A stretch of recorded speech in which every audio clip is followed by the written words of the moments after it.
விஜயசரவணன் அவர்கள் மாவட்ட இப்போது ஒரு சில வார்த்தையை பேசுமாறு கேட்டது.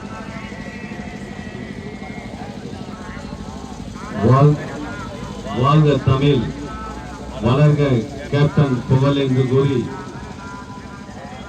நம் நெஞ்சமெல்லாம் நிறைந்திருக்கின்ற நமது இதய தெய்வம் கேப்டன் அவர்கள் வாழ்ந்து மறைந்தும் வாழ்ந்து கொண்டிருக்கின்ற ஒரு தெய்வம் நமது வள்ளல் கேப்டன் புரட்சி கலைஞர் டாக்டர் பத்மபூஷன் விஜயகாந்த் அவர்கள். அவர்களுடைய முதலாம் ஆண்டு நினைவு தினத்தை நாம் நமது நாமக்கல் வடக்கு மாவட்ட கழக சார்பாக ஒரு மாபெரும் மாநிலம் தழுவிய கிரிக்கெட் திருவிழா கேப்டன் விஜயகாந்த் கிளப் மூலம் நாம் நடத்தி கொண்டிருக்கின்றோம்.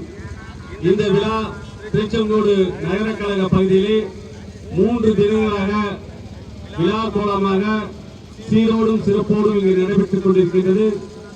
இந்த விழாவில் நல்லதொரு வரவேற்புரை நிகழ்த்திக் கொண்டிருக்கின்ற அருமை நண்பர் திருச்செங்கோடு நகர கழக செயலாளர் குணசேகரன் அவர்களே நல்லதொரு முன்னிலை வைத்துக் கொண்டு இந்த நிகழ்ச்சியை சீரோடும் சிறப்போடும் நடத்தி கொண்டிருக்கின்ற மாவட்ட கழகத்துடைய துணை செயலாளர் அருமை தம்பி சக்திவேல் அவர்களே, பொதுக்குழு உறுப்பினர்கள் TR மந்திரி அவர்களே, பொதுக்குழு உறுப்பினர் மரியாதைக்குரிய அண்ணன் செல்வம் அவர்களே மற்றும்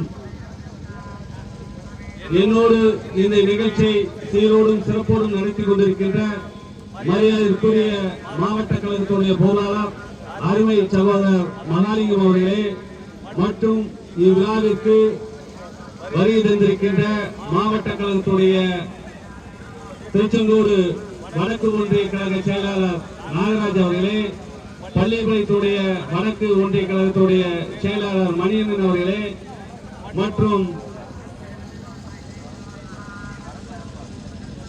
மாவட்ட இளைஞரணி துணை செயலாளர் சேகர் அவர்களே, மாணவரணி துணை செயலாளர் ஞானப்பிரதீப் அவர்களே மற்றும் ராசிபுரம் ஒன்றிய கழகத்துடைய செயலாளர் மரியாதைக்குரிய அண்ணன் வேல்முருகன் அவர்களே மற்றும் தொண்டரணி துணை செயலாளர் மரியாதைக்குரிய சரவணன் அவர்களே, மகளிரணி மாவட்ட மகளிரணி மரியாதைக்குரிய அலமேல் அவர்களே மற்றும் இந்த கடற்படைத்துடைய பகுதியிலே வசித்துக் கொண்டு திருச்செங்கோடு நகர பகுதியின் மாவட்ட பிரதிநிதியாக பணியாற்றிக் கொண்டிருக்கின்ற அருமை நண்பர் சிவகுமார் அவர்களே மற்றும் கழகத்தில் பல்வேறு பதவிகள் வகித்துக் கொண்டிருக்கின்ற வேலு அவர்களே, ரமேஷ் அவர்களே, மோகன் அவர்களே, இந்த நிகழ்ச்சி சீரோடும் சிறப்போடும் நடத்தி கொண்டு இந்த 3 நாட்கள் இந்த கிரிக்கெட் திருவிழாவை நாம் நடத்த வேண்டும் என்று சொன்ன உடனே அதை நாங்கள் தொழிற்சங்கம் முன்னாடி நின்று நாங்கள் நடத்தி காட்டுகிறோம். எங்களுக்கு ஒரு வாய்ப்பினை கொடுங்கள் என்று தொழிற்சங்கத்துடைய மாவட்ட தலைவர் மரியாதைக்குரிய சதீஷ் அவர்கள் கேட்டுக்கொண்டார். அவர்களுடைய ஆணையை ஏற்று மாவட்ட கழகம் முழு ஒத்துழைப்பை வழங்கியது. அதே போல அவருடைய பேச்சையும் மரியாதைக்குரிய மாவட்டத்தினுடைய தொழிற்சங்க செயலாளர் ராம அவர்களும் கேட்டுக்கொண்டார். இவர்கள் இருவரும் இந்த நிகழ்ச்சியை நடத்துவதற்கு மிகவும் சிரமப்பட்டு, ஏன்னா நம்ம முதலாவது ஆண்டாக நடத்தினோம், இதுல எப்படி டெலிவரி சொல்வதெல்லாம் தெரியாது, இருந்தாலும் இந்த நிகழ்ச்சியை தலைவர் பெயரில் நாம் நடத்தியாக வேண்டும் என்று அவர்கள் ஒரு உறுதுணையாக இருந்து இந்த நிகழ்ச்சியை சிறப்போடு நடத்தினார்கள் வேண்டும் என்று வாழ்த்து கூறி விடைபெறுகிறேன். நன்றி, வணக்கம்.